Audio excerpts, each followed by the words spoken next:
Where are the best places to eat and drink in Amsterdam? Nobody knows that better than the chefs and hospitality kingpins that call this place home. So we've interviewed a bunch of them to find out where they love. That's the first. So join us over the next 2 days as we explore this beautiful place and show you everything from tap rooms to cocktail bars, from pizza to fine dining. Filth on filth, brothers. Hey, I'm Jesse, behind the camera is Will, and together we are TOPJAW. Are you ready, Will? I am ready, bro. Keep it so cool, top down, pushing old school, with that booty good, watching my dogs sound like... We're in a lovely area called De Pijp. This is kind of a residential neighborhood in Amsterdam, but it's quite, it's quite hoi polloi. This is Little Collins. Yes, we've come to Amsterdam and we're starting off with somewhere which isn't particularly typically Dutch. But Amsterdam is kind of like London, where it kind of has its own cuisines, but it is also like a melting pot of other cultures, and the locals celebrate and love everything. There are 3 people behind Little Collins: Laura, Georgina, and Stan. Georgina and Laura from Australia. And Australians are really good at brunch. I don't know what it is, I don't know what they put in the water that makes them good at it, but they really exceed at brunch. We started off like brunch and dinners, and then people just jumped on the brunch train really early on, and then we just kind of like stuck to that. We started off with more English breakfast style, morphed a bit more into like something a bit more fun and funky and bold flavors, and a bit more Mediterranean, and yeah, people just love it, so I'm happy about that. That's nice. 3 killer brunch dishes right here. This is their version of Turkish eggs, so labneh with a couple of poached eggs, and an Aleppo butter, which is like a chili-infused butter, really wonderfully spiced, and that Aleppo butter giving it a nice little warmth. Carrot and turmeric juice. Oh, that's great. This is their halloumi with red pepper puree, avocado. I wonder what happened with halloumi. Why does it sort of become the cheese of brunch? How did that happen? Yeah, red pepper's like a nole. That's really delicious. Little Collins has more tables outside than it has inside. And it's beautiful out there. Really lovely tree-lined street. It's no wonder there's people queuing specifically to eat outside. But the food scene is pretty serious, right? Yeah, it's really picked up. There's like a lot more offerings now, especially in the coffee, I would say, a lot more. It's really nice, yeah. And this hummus, their lamb dish, like minced lamb, pickled onions, and some lovely pita. Lamb's killer, man. Mincemeat can become really dry, right? Because it's got so much surface area to cook under. But that is still super like juicy and moist and lovely bite to it. Oh, mate, what's going on here then?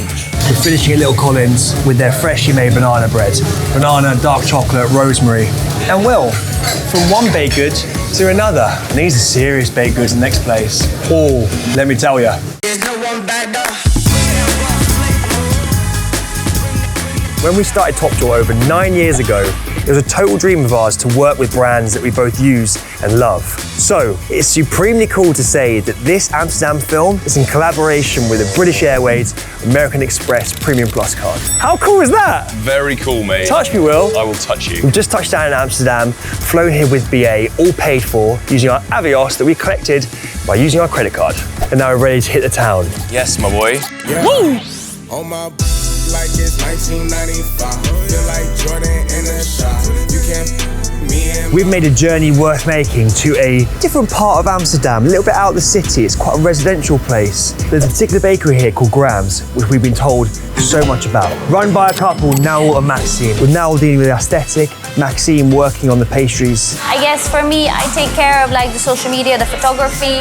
The front of house is more like my area, and then Max's back of house. They kicked off just post-lockdown, but now there's a bigger team, they're more in their flow, and they're ready to serve us up some delicate, crispy Okay, wow, it all looks incredible. What should we have? I would say the kouign-amann, either with or without marmalade, the chocolate croissant, classic, and the pistachio for.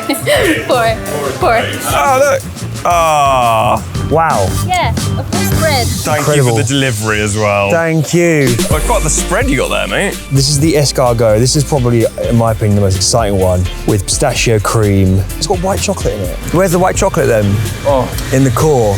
Chocolate croissant, that has like a cream filling. How do you get those sort of darker layers like that? This is a dream come true, bro. The chocolate croissant, it's filled with a crémeux of dark and milk chocolate. If you love chocolate, this is the best. Their brioche, they absolutely love their brioche. Yeah, of course we have the brioche, really nice and fluffy, one of my all-time favorites. Did you love that, Will? I loved it, bro. Right, next up, something quite traditional in Amsterdam. Is it time for a beer?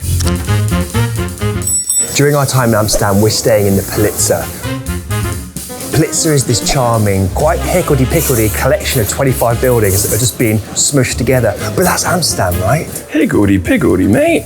It's a beautiful city, and this is a very typical, quintessential hotel of Amsterdam.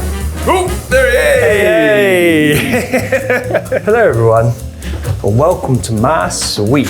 Your room's nice, bro.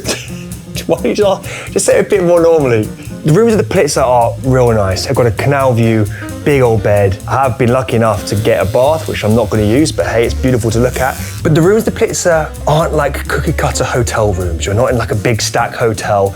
You do feel like you're in an Amsterdam home. You got some dry skin in your ear that probably needs dressing. Oh, really? Another one. Oh, God. They go right in there. It's cocktail time, baby. It is cocktail time. But hey, when is it not? We're at the Pulitzer's bar. This is the bar of our hotel. You don't have to be a hotel guest to come here. They have their own entrance. All their menu is dream themed. So right now I'm having a deja vu. Their spin on a old fashioned.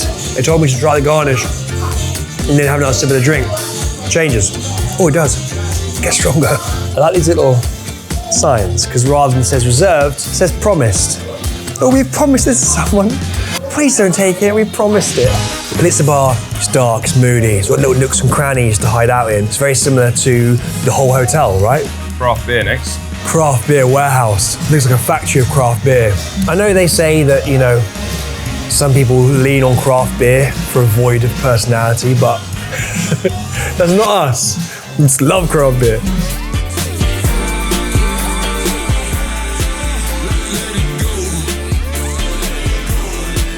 Well, welcome, my friend, to Oedipus Brewery. Any of you seasoned TOPJAW viewers will know that we like a tap room. We've been to many of them, but this one is perhaps the biggest we've ever been to. I wouldn't even call this a microbrewery. This is a proper, full-blown brewery with a huge outside area, tables inside as well. They got food going, and they got rotating beers. We've just been talking to the head brewer, Sander, and doesn't he look like a brewer? He is, bro, mate.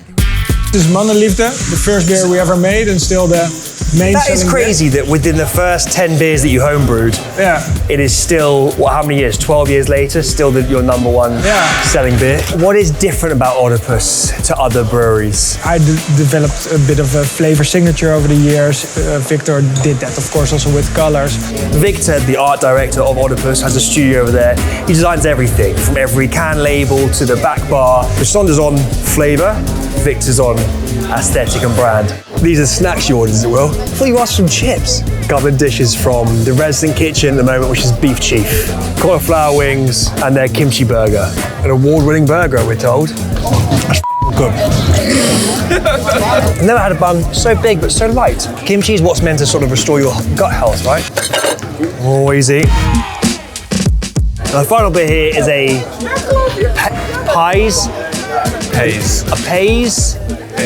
Haze Tropical. Their version of hazy IPA. Sonder was like, I don't like hazy IPAs. I was like, oh, damn it. But anyway, this is his version, and it's going down pretty nice. This is Europizza. Now, there was a fine dining restaurant called Europa, and they thought it would kind of be cute to open a pizza place next door called Europizza, as in like Europizza. Then Europa had to close. Fine dining restaurants in COVID was not a great mix. Europizza was what kept them going, pulled them through, is still here today, thriving, and now it has been the vehicle with which they can reopen Europa. It's a horrible name. And it sounds like a super cheap pizza place. But the idea behind the restaurant was that you had like proper European fresh starters and snacks, and pizza was just as an equalizer so anyone could eat it, to make it more for everyone. This is a funny dish. This is their toast bread they make here on site. They have salted butter with a barbecue sardine on top, some chives, bread and lemon. Obviously, it's great. Grey market with strawberries. Oily, creamy, nice little sharpness from the strawberries. Got mayonnaise here, that's made using the roe from the grey mullet. So they buy the grey mullet in whole, dry it out, make this sort of mayo from it. This dish is our sake clams. Clams that are like baked in sake, and they make a butter sauce from that sake. It's actually a recipe which we borrowed from a Japanese restaurant in Ameerdam, which is up north of Amsterdam. But it's, really banger. I've never had a sake butter sauce. Whoa. Christ, there's a lot going on there. That's good, that's rich and delish. This is a kofta of lamb and deer with a fermented berry glaze, which they got here, and a labneh. Really gamey, rich, still quite rare. They've left it nice, pink and juicy, so you still get that really gamey flavour from the deer. We moved outside for our pizza course. So on the base basically is creme fraiche and butter. They stretch out the dough, they stretch it out, they spread some butter on it, put some creme fraiche, bang it in the oven, and then they add this cured ham, mustard and butter dressing, they top it off with some pickles. We started off with 3 pizzas on the menu, now we have 4. So it's not a real big pizza list, and they're not Italian. So we have a really open approach to pizza. It's like whatever works for us. Yeah, pizza is just it's just a small part of what we do. It's good, it's nice vibes, isn't it? The weather isn't particularly amazing this evening, but hey, just like us Brits, the Dutch are out here in force. There are 2 desserts, okay? This is a chocolate sorbet with a gochujang oil, gochujang flakes on top. Chili chocolate, amen. This is a strawberry ice cream with a coulis made from barbecue strawberries. Oh my God, mate. You know I like such place. Mate, your bite, I can't get over how big the spoonfuls are. Whoa. Oh, that tongue out again. We've come down to South Amsterdam for a place that we've been told is the chef's restaurant. It's run by a guy called Jonathan. There is no menu. You just either have regular or small. He cooks whatever he wants to eat that day, and that's what you have too. And then being just super highly regarded as like the best restaurant in Amsterdam. Oh, it's just downright bizarre. Right then. Oh! Con, you need to acknowledge that you got tea. Why? This is a little summer classic. This is our first course. Ricotta, summer tomatoes, bit of lemon, bit of salt.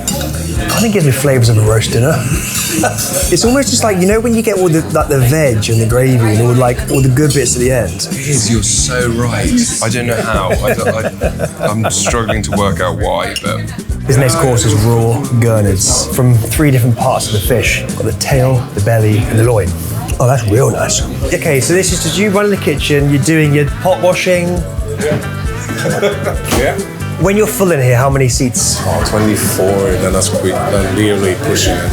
I think as long as I'm not getting stressed or my colleague is not getting stressed, then we all like having a good time. And maybe if I'm on my own, it really gives me time to think, but what would I want to eat? Mind map it a little bit, what I want to have people experience when they come. This is a pasta dish with some raw squid on top. Jonathan makes this pasta, but he makes it with a Turkish yogurt, giving it a bit of acidic pop. Wizard behaviour. You know when noodles are a lot sort of stickier? That's what this is, which I guess is where that yogurt's coming into play, right? Giving it that more softer texture. I don't cut corners to please. If I do it, I'm gonna just serve everything just what I want, and if you don't like it, that's okay. Some king oyster mushrooms, pan fried, tossed in some salted butter, and then sat on a bed of young carrot puree. Bed. So this is a lamb stew with green beans and pine nuts. Oh, they are pine nuts. There's a lot of pine nuts in there. A lot of them. That's nice. You like pine nuts? Well, yeah, and they're really expensive. Yeah, they so are. that's like, that's quite a treat. Only the best, only the best. This is a very delicious and wholesome dish. Oh, this is our aubergine. This is a baby aubergine, and he's poached it in Indonesian palm sugar, served with some unpasteurized double cream, black sesame seeds and sesame oil. It is quite cheesy, it is quite funky. The poached aubergine takes on like a bit of a pear type. Like a poached pear type thing, Will? That's really good. No, I'm impressed. The food's been great. It's felt homely. I mean, he's referred to it as his living room a couple of times, and that's kind of how it feels. I think that was a pretty mighty end to day one.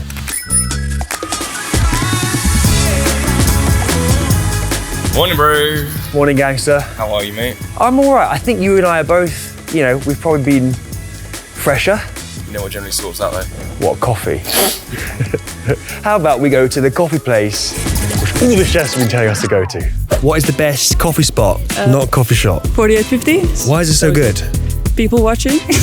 Oh, really? Small street. Okay. And very good cardamom bun. 4850. Very well prepared coffee and great cinnamon buns. Okay, let me tell you about 4850. It has the name because that's the address. It took us ages to work that one out. I mean, we have a little bit of a Scandinavian vibe going on here. I'm Swedish myself, Always had a bit of a Scandinavian interior, Scandinavian roasted coffee, some buns. Daniel, the owner, he has two mistresses, coffee and natural wine. When we started up, it was pretty much like this, like coffee bar daytime, wine bar / restaurant at night. Our wine list is like a mix of everything. We have a lot of natural wine, a bit of the classics. Just want to have something for every palate, every wallet.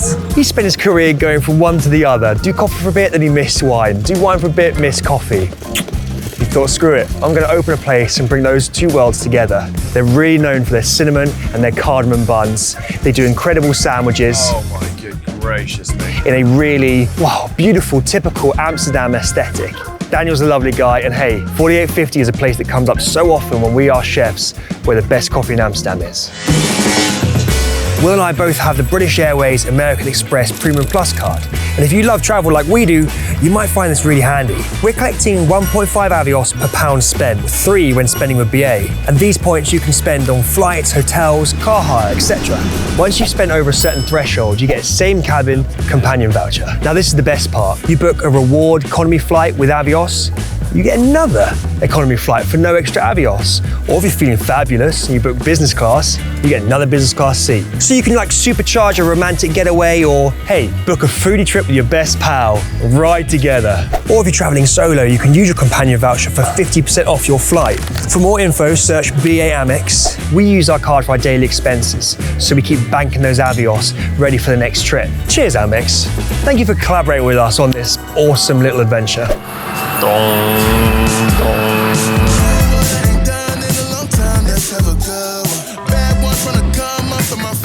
Well, we're about to meet Gabo. He set up Butterboys Club. It's a pop-up restaurant that's always evolving, always moving. He spent some time in London, Amsterdam, Paris. So that's why we're here, in the Chinatown part of Amsterdam, to meet him and get slurping. This is Gabo, off of the Butter Club. AKA local legend. You call yourself a local legend? No. Yeah! Gabo, you're taking us to New King. This is in the Chinatown part of Amsterdam. Why this place? Amazing sukai soup, amazing shrimp toast, one of the best. All right, go on, Gabo, talk me through this. It is familiar, but... We got the sumai, which is pork filling with shrimp and some little trout roll on top, steamed. For me, this is the best one. This is the shrimp toast. I've never seen prawn toast that bountiful of prawn. And then here you have, this is like a fried wonton with pork meat in it. Pork filling, right? scallions. Why this one? Why have you picked here? Why do you love it? 5 years I came to Amsterdam as a young chef, very ambitious. And like all the chefs told me, like, go for the shrimp toast here, go for the sumai, the sukai soup is the best here. So you have like a really, really long street, like 8 to 10 different Chinese spots, and every one of them has their own speciality. It's a tiny city. Like you can walk from one side to the other. You're right there? One of their specialties, noodle, sukai soup, prawn wontons filled with delicious thick meat, and I added some roasted pork belly on top. Little Gabo special. It's steaming so hard, isn't it? Yeah. So why pop-ups? Why not a permanent restaurant? So for me, pop-ups, meeting new people, learning new techniques, that's very special, and no money can take that away from me. Right. Thinly glazed noodles, the Holy Trinity. Well, we're learning about Holy Trinity. What is it, Will? Garlic, spring onions, and onion. Is it onion? No. Ginger, mate. Ginger. I knew that. Shut up, Gabo. Bloody Laura. Those glass noodles. That's phenomenal, bro. God, the flavour. Pretty spectacular. It was amazing. Not often that we actually eat like in a Chinatown, in a place of visiting, but I'm really glad we have. Thank you. And you've got me super pumped for Fuku Ramen. That's a proper collab.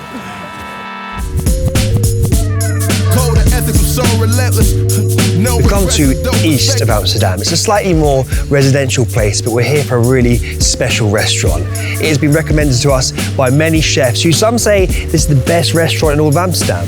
What is the best restaurant in Amsterdam? What's it going to be? Fuku Ramen. Bingo. Quality food, good hospitality, great service, and great sake. Even though in the name it says ramen, it is actually way, way more than that. We're about to meet Alex and Jacob, husband and wife team, who have really dedicated themselves now to Japanese dining. You don't really like ramen though? I love ramen, but I just can't be asked. I know what you mean. You know, they're messy, they're an experience. I'm wearing a white t-shirt, R.I.P. me. But, you know, if you're gonna have one, Make it a great one. Tried ramen first time, I think, when I was studying. It was like 15 or so years ago. Yeah. Back in Poland, where I was studying. As a Polish person, I love soup. I grew up, eating soup. Hits all the boxes, It's like so many textures, flavors, and, I loved it. Cherry tomato, which is fresh blanched, peeled, and then marinated in some rice vinegar and sugar. You don't often see cherry tomatoes that have been hand peeled, but Alex apparently loves doing it. I just love sesame flavors so much. Yeah. Daikon with salmon roe on top. All pretty gorgeous. Then middle, lightly cured cucumber. People see it, it's just a cucumber, That's exactly what I thought, Jacob. I was like, it's going to be a little bit of slightly pickled cucumber. Yeah, it's crazy. Try to inspire myself with Japan a lot. Maybe not necessarily with the cooking as well in many cases, but also with the philosophy of how to create a dish. I try to always base on, a quality product. So basically, if you have a good quality product, that's basically everything, what you need. This is our extra course. Bluefin tuna. We try to always have it dry aged. If someone gonna say the tuna is not good, then out the door. There's no way. There's no way, The texture of that tuna is amazing though. When you work through from the sort of the searing all the way through, and it goes so soft and melty, and it's like this is a squid lightly pan fried. A lot of their ingredients are Japanese. It's little Japanese raspberries, small little things, cute. It is, the squid is light and meaty, but like delicately meaty, if that makes any sense. So egg custard topped with scallops from Hokkaido, and they're pan fried in brown butter, and then rested in brown butter. That's the right way to treat a scallop, isn't it? Oh yeah, there is all sorts going on in there. Jacob hand makes these noodles as well. Everything is a complete commitment to making sure everything's the highest quality he can do. And if that means, hand making everything here on site, he's gonna do that. And using Japanese flour. Fuck, a psychopath. While you're eating, the soup will change as well because the temperature drops lower. So then you can notice more flavor of dried fish, more sweetness of the scallops, bit of squid, bit of clams as well, the brininess of the clams. The meat part of this ramen is 3 different types of pork with 3 different preparations. Pork belly, pork neck, pork loin. This is an umami punch in the head, right? Did the phone do it?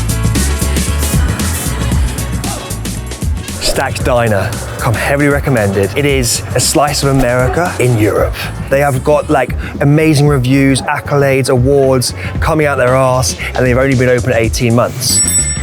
It's a very New York style restaurant, and in that it's a very eclectic breads like potato bread or biscuits or cornbread. They feel very Southern, but then on the same menu you might find a dish like chilaquiles or us doing, like a really nice steak with chimichurri sauce. So none of that stuff is limited to any region, but ultimately in New York, you kind of have the ability to do whatever you want, and I kind of wanted to bring that here. For us, we wanted to have a little bit more flexibility and fun, with the food. I'm just pumped to try this. This is Kevin's grandma's recipe, baked tomatoes with day-old bread. Something we do in the South in the summer when you have a lot of tomatoes and they're really ripe. That's a very wholesome dish. Hero dishes here, we do a grilled Caesar salad that people love. Cut into it? Get in there, just cut it, man.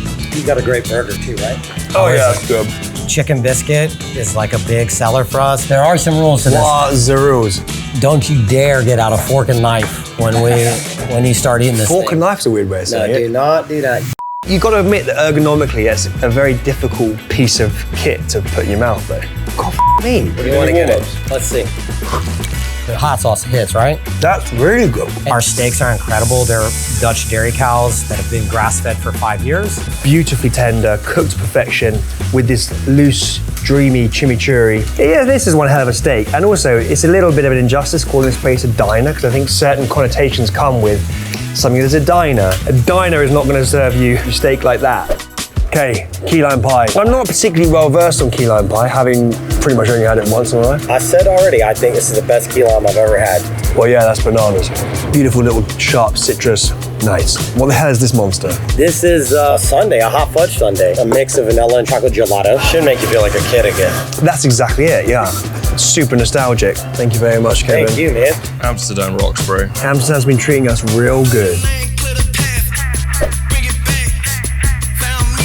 when asking the chefs of Amsterdam where they go for their cocktails, there's a name that keeps popping up. Is it Groovy Fluids Lab? Yes, it is Groovy Fluids Lab. They started off supplying like bars and restaurants with their pre-made cocktails that they were sort of making up in their little private lab. And then they were like, you know, the wholesale life is great, but let's actually make a bar so we can communicate with people, show them our stuff, show them our lab, and give them a cocktail. What would you expect from a Nutty Professor's cocktail lab? Nettle gin and nettle cordial. It's exactly what you'd expect, Will, isn't it? Exactly what you wouldn't expect that you'd expect. Most of the ingredients here are all made here on site using some of their special science. This is a gimlet, but it's made with a burnt lemon cordial. Gosh, it's quite smoky. Can you taste that and taste the bacon? Oh, I smell the bacon. Straight up. Ooh! This is a whiskey base. It is a peach and hazelnut fizz. It's like a whiskey sour, but more fruity, smoky, and generally rambunctious. Groovy Fluids Lab, it is a very innovative, elegant cocktail bar. And they're not just making a good Tommy's, they got all their molecular science stuff out. They got their diffuser, their centrifuge. Is that what it's called? I don't think it is. They're doing good stuff. Hey, whatever they're doing, whatever they're cooking up in there, whatever equipment they may be using, tastes nice.